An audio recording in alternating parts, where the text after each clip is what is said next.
Look at the state of this. That window is about 4 inches shy of the opening. I'll tell you what, let me show you some pictures I got sent.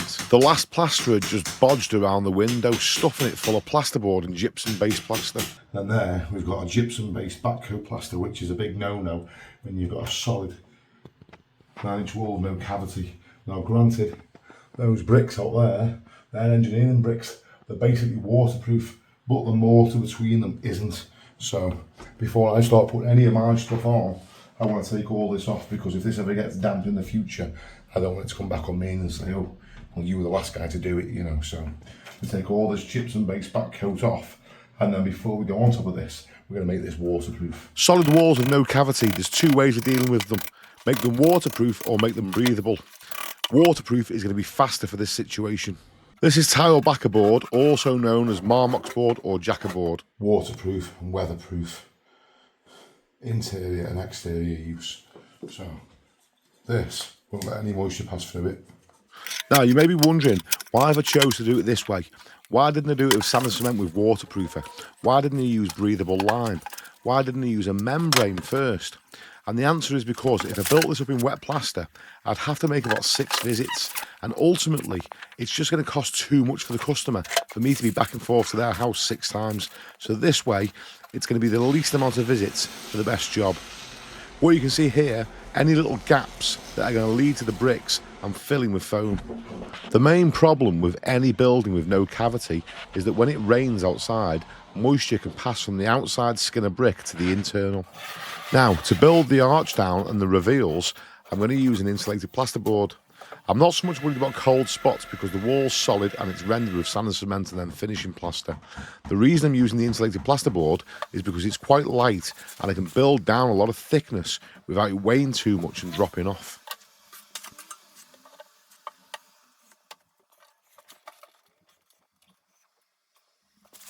And there we go. In under an hour, that's the rough shape built up. Now, we've got to let that set, but then we can spin the arch. Okay, so before we can get this arch looking like an arch, we've got to find the centre point. Now, luckily I'm quite good at maths, because you only have to divide by 2. So, the arch is sprung and spun from one point. It's not an elliptical arch, so it's fairly easy. You've just got to take the measurements from the outside of the frame, which is 35, divide that by 2, which is 17.5, and that basically is going to be the height of where the arch is sprung from. So that works out there. What I've done is I've already took 17.5 and took a level line and pinged it across there. Okay, so now what I need is a piece of timber across here with a pin right in the centre to be able to spin the gig stick from. I'm going to fix some bits of timber to the inside of the archway, and then I'm going to find the absolute centre. I'm going to transfer the lines that I've already found. I'm going to put them right across the centre of the timber, and that's where I'm going to put my pin. This is the gig stick, and this is going to sit on the pin, and this has to be dead central. So test it a few times, make sure. Okay, this is quite important, this bit now. We're only filling out with back coat plaster. I'm not finishing it with this, with a gig stick. If I was going to finish it, this template would have to be made out of metal. But I'm only roughing it out, so doing it out of timber's fine. The only problem with timber is it swells when it's wet. But we're only roughing it out in bonding. We're going to bead it and we're going to skin it. Now, this sits on here, goes in here, and it's going to run round to there and cut the bond in the right shape. Now if I wanted to, I could cut this as an L shape instead and have it form the corner. But the thing is, this wall isn't the straightest. So I don't want to start getting into running screeds and stuff because we're just making the job bigger and bigger. So I'm not going to cut an L shape into it. I'm just going to let it form the arch, and I'm going to take the angle back with my trowel.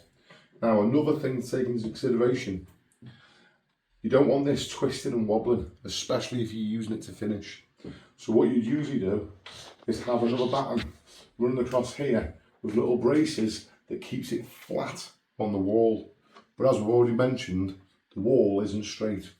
So what I'm going to do, because it's only a little arch, it's only very thin, is just pay close attention not to let it wobble round and twist, and to just follow it perfectly through like that. So that's it. Very, very primitive, but it'll serve the purpose of what we want. Now, you might be thinking, why don't you just take the whole wall off, Kirk, and start again brand new? But you've got to remember, I'm working for a window fitting firm, and all they want me to do is patch up round the window. So if I start knocking walls off, taking corners down, and starting fresh all over again, and costing them thousands of pounds, they're not going to be too happy. So I'm just doing the best I can with what I've got in the circumstances that I'm in. Oh, a little side note for you. I was always taught when you're plastering that you wet your tools before they come into contact with plaster. And that's true, but this is the only exception I ever make. When you're turning an archway and you're working in situ, if you wet the profile of the mould, when the plaster builds up on it, it's going to slide and drop off and fall over the window frame. So I haven't wet the piece of timber that is forming the shape of this archway.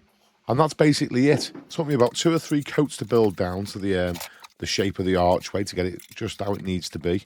And I also use my trowel to push the material away from the angle to form basically the corner. You never want to pull into the angle because you'll pull the bonding coat off. So you always work away from the angle. Okay, there it is. As you can see, we've got it perfect. The margins are equal right the way around. So the arch looks perfect with the window. Now, trying to do that when the wall that you're working off is a little bit all over the place isn't the easiest thing. So it was a little bit of freehand and a little bit of working with the gig stick to get it just how it is now. But that's how you want it basically when you come into it. When you look at it, it's pleasing to the eye, it looks all symmetrical and spot on. So that's it for today. Tomorrow when we come back, we'll put the beads on, we'll skim it, and I'll show you the finished product. 3 pints and 1 sleep later, and it's the next day. What I'm doing now is, because the bonding has had a chance to dry, it's become a high suction background. So I'm just sealing it with some pink SBR, which by the way is the best stuff in the world. It's my product, so I would say that. When fitting these arch beads, what you want to do is start at the bottom of one side, yeah, and then don't start nailing random places. You've got to work your way around to take the slack out of it, always pushing up. So you start one side and just work your way, keeping it tight until you get right round to the other side. And these little wings can be a nightmare. So make sure your bead is 90 degrees on. Don't let it go too far like that because these will be sticking out for your finish. Unfortunately, these plastic arch beads only come in 3 metre lengths. Now the archway is a bit longer than that, so I've had to piece it up. If you remember, around this window, we had all little bits of board, little bits of jackerboard or Marmox board, whatever you want to call it, little bits of plasterboard, and they're all over the place. And if you remember, I didn't put any scrim on them, and you're thinking that might crack. Well, I'll show you how we get around that in just a second. Just because there's so many joints, and because of the nature of this window, I've had to build it out. I'm going to show you what we did. You'll see.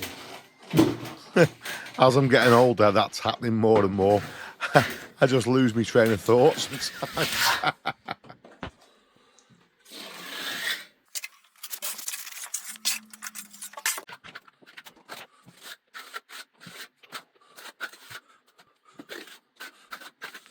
I was forever getting shouted at when I was a young lad for getting plaster all over the window frames. So I just learned to take me time and just take a little bit and go in neat up to the window.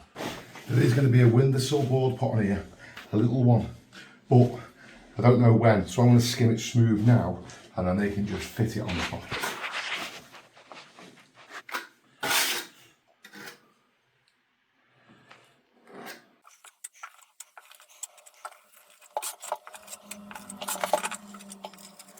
Do you remember Blue Peter? There's some we made earlier. So this is just rendering mesh. But if it's going to stop cracks occurring in monocouche render, then it's definitely going to work on finishing plaster. Now some guys might say this is a little bit overkill, but I'm only doing this because you've seen how thick that's built out up there. I want to tie everything in together as solid as possible. So I had half a roll of this on the back of the van, so it's no problem to just use what we had left.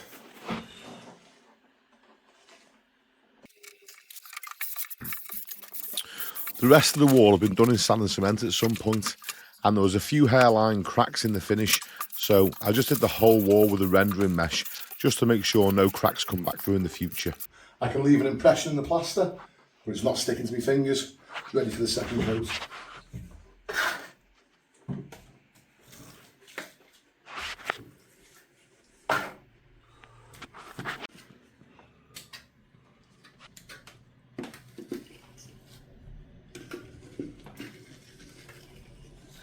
I always used to get told off by my dad for doing this, because he'd say you shouldn't use your fingers for anything in plastering, you know. But I personally find it neater for me to clean window frames down with my fingertip than what I do with a brush. So that's how I do it. You know, you've got my permission to use your finger. Sorry, Dad. I hate the mess. Right, bit of water. Give this a little smooth out now. So it's had 2 coats. This is the 3rd trowel, and after this, we've just got a bit of a clean around the edges and then polishing, and this will be done.